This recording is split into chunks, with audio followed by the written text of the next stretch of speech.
Salut les renards, c'est Foxpy, on se retrouve aujourd'hui pour le 88e épisode de la playlist Algorithme en Python. Dans cet épisode, on va calculer la valeur du nombre de l'air. Pour ça, on va avoir besoin de la méthode factorial qui permet de calculer la valeur factorielle d'un nombre. Cette méthode, on l'a codée à l'épisode 22, donc si vous ne savez pas ce qu'est la valeur factorielle d'un nombre, je vous invite à aller voir cet épisode avant d'attaquer celui-ci. En ce qui concerne la valeur du nombre de l'air, on va calculer une approximation qui s'écrit comme ceci. Le nombre de l'air c'est E, et on va faire 1 divisé par 1 factoriel, plus 1 divisé par 2 factoriel, plus 1 divisé par 3 factoriel, plus 1 divisé par 4 factoriel, etc. jusqu'à l'infini.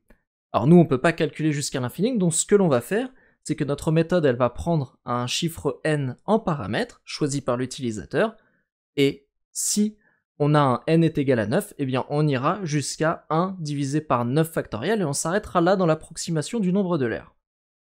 Maintenant qu'on sait ça, on peut définir la méthode, je l'appelle ELair, et elle prend en paramètre ce fameux nombre n.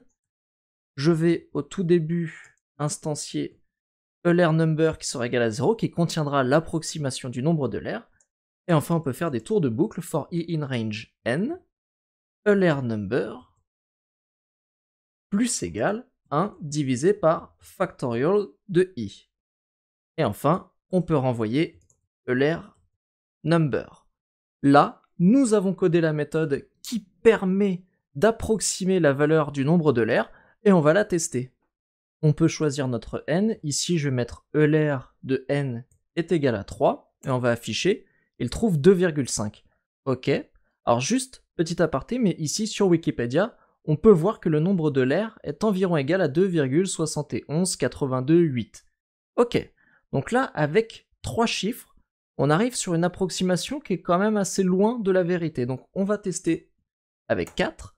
Là, on arrive à 2,66666, ok. Avec 5. Là, on commence à s'en rapprocher, on a 2,71. Alors augmentons un peu, mettons-nous à 10. Et là, on est 2,71828.